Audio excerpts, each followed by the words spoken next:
Hi, my name is Sue Selvage, and I wanted to tell you a little bit about my story. I started drinking when I was 17, but the first time I actually drank, I was 15. I drank until I ended up in the hospital, and I don't remember much other than it was the day before Christmas. I didn't drink much after that for a while, but as I got older and into college and into my early 20s, drinking became a regular part of my life.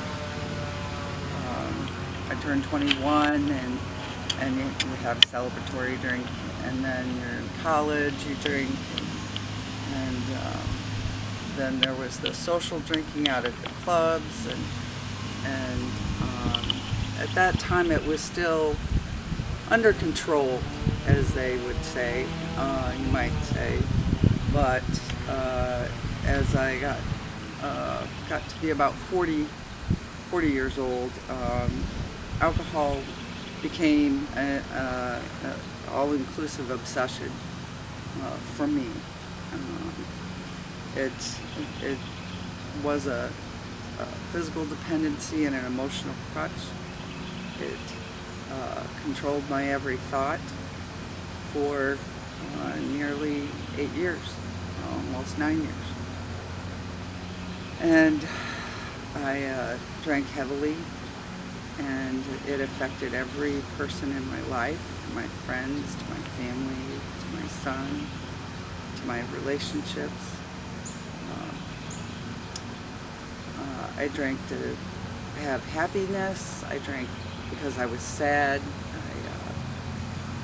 I drank just to try to feel some sense of quote-unquote normal.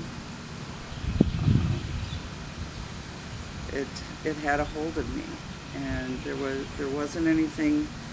I didn't think there was anything that could I could do without alcohol. I mean, I was afraid. I really didn't like looking at myself in the mirror. That was a tough one. Meeting daily challenges of parenting were hard.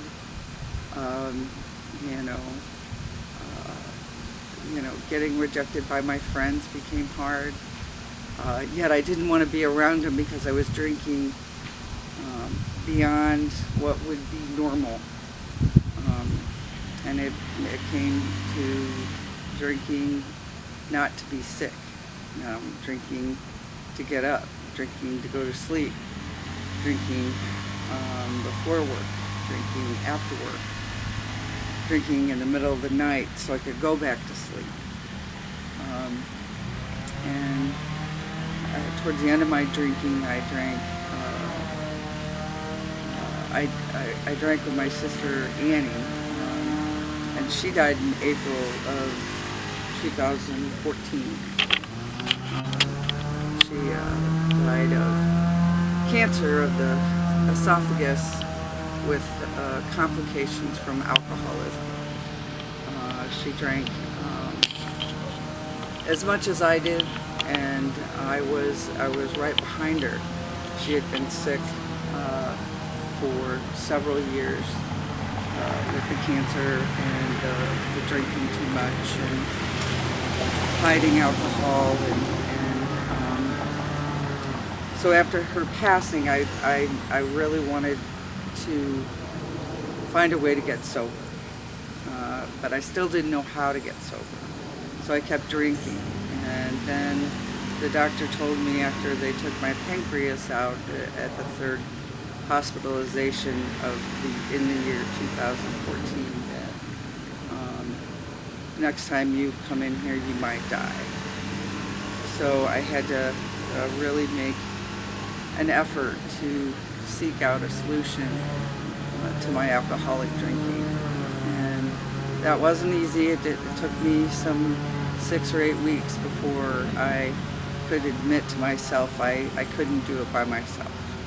And I finally reached out for help and found Bridgeway Edgewood, and at Edgewood they suggested a 12-step recovery program.